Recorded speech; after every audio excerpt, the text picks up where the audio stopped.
let's go over the 9 quick steps of how to become a house flipper. Here comes the money.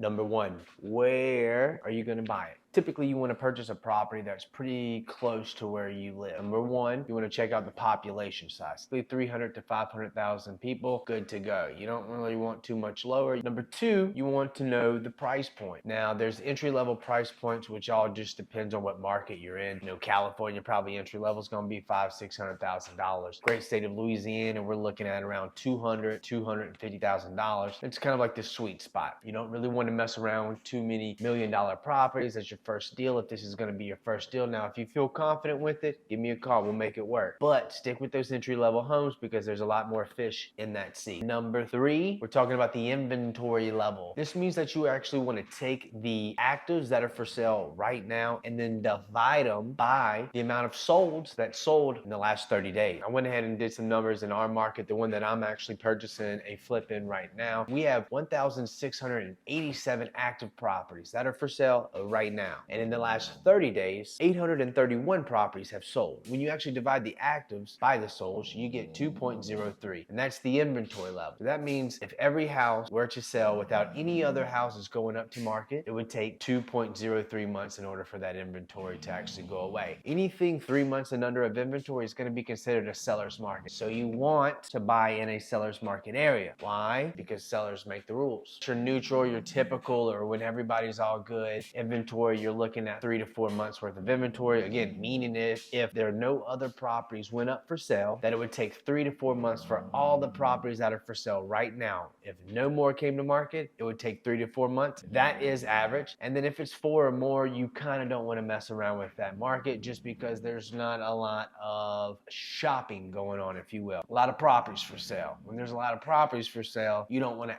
buy one, then add it back to that market. So boom, we're talking about proximity, we're talking about price point, we're talking about inventory level, and then we're talking about the population. So the number 2 thing to know about flipping properties is you want to have a team together. Yes, you got a team. You want to go fast, you go alone. You want to go far, you get a team. Number 1, you need a real estate agent. Hello? I say number 2, you need a partner in crime. You don't want to be the only one with all the responsibility. On my PSCs, you know who you are. Number 3, number 2,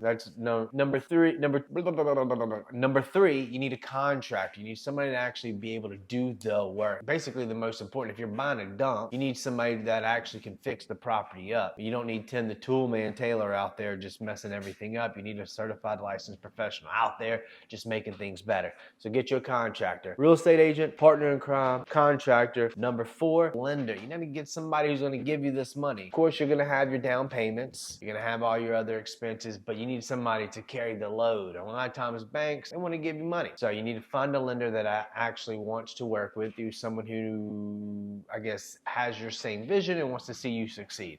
I have a lot of people in my Rolodex, so reach out to me if you need me to refer them to you. Number 5, you want to have a closing attorney. Now, closing attorneys are basically like FedEx or UPS. They're all the same to me. They all just want to take your money and make sure all the I's are dotted and the T's are crossed. There are some shitty closing attorneys out there, though. I recently dealt with one where there was a lack of communication. They weren't there whenever you called. They weren't there on Fridays. Mondays were half-a-days. So you want to make sure you're working with good, solid people. If you need any help being advised to who out there is doing the right things at the right times, please reach out to me. I'll get you connected to the right people. And then if there's a little cheat code, if everybody's doing the exact same thing in the closing attorney world, who has the best snacks? I'm looking for coffee, Red Bulls, or chocolate. Closing attorney perks and benefits are basically the only reason why I close at certain closing attorneys. You can save all that other stuff. Everybody does the exact same stuff if everybody's doing their job. Where's the chocolate? Number 3, you have to actually learn to evaluate the deals. And I'm not just talking about all that BS you hear from TV, HGTVs out there just telling you purchase price minus the actual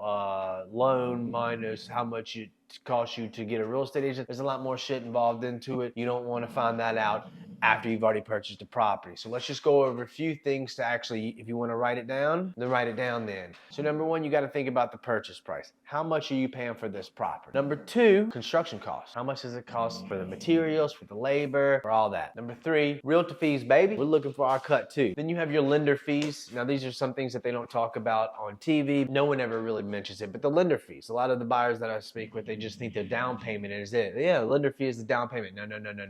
Your down payment is is your skin in the game. Lender fees that are associated with the deal is your lender's basically just getting paid. They're getting broken off. Like, they need to get paid for their services. So there's lender fees, lender origination fees, and probably some other hidden things that you need to read your settlement statement to make sure you're not getting got. Because you will get got if you don't read your settlement statement at the end of the transaction, or have your real estate agent look over it for you. Basically, lender fees are how much your money costs. That's it. Your down payment is different than your lender fees. Down payment plus lender fees equal your closing costs and bring to a closing table. All right, so your holding costs. Now, people don't think about this, but there are fees associated with holding, maintaining this property while the renovations are happening. You don't just put an offer on a property, then it's magically renovated by the time it closes. No, you have to own the property and then do renovation. So you have to close on the actual property before you can even start renovation. I would always just safely assume that something's going to take 6 months to do. How much does it cost you to hold this property for 6 months? Mortgage, insurance, utilities, gas, sewage, all the other shit that comes with owning a property. You now have that for 6 months.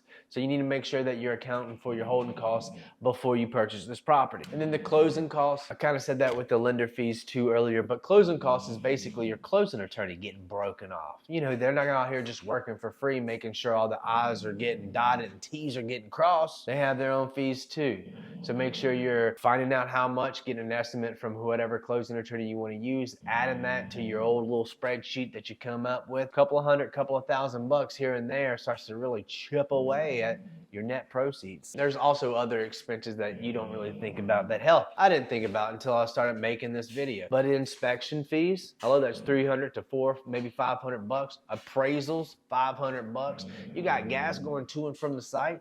You got lunches, snacks, other things that I'm probably not thinking of. Number 4, you actually have to find the deal. Where are they at? You got your whole team together, everybody's just standing around, you don't even have a property yet. You have to be able to find the deal. What I do every single day is I proactively call neighborhoods. I haven't done it today, but I will. I proactively call neighborhoods looking for homeowners that are interested in selling their piece of garbage houses to someone like me or some other investors. And I'm like, hey, we'll buy your property from you. You don't have to worry about much. We'll give you a fair market offer, and then we'll renovate it and sell it for what it should be sold for. 5, you actually have to buy the property. And we're talking about putting an offer in, going under contract, going to the closing table, buy the prop. 6, this is where you call up your contractor. It's time to rehab the property. Call the contractor up, have them rewalk the property, have you give you a new up-to-date estimate on what everything's going to cost, just because you want to make sure today's prices are the same prices as yesterday's prices. You don't want to get the job done, then figure out, oh shit, wood's expensive now. So renovations are going to be needed in order for you to get top dollar. You got to freshen up those bathrooms, baby. You got to get those new walls, got to get those new cabinets, new floors, new kitchen countertops, new windows, new appliances, AC, fixtures, hardware, freestanding bathtub, solar panels, covered parking, landscape. Number 7, I'm going to list the property for you. Make sure you have your real estate agent list that property for sale.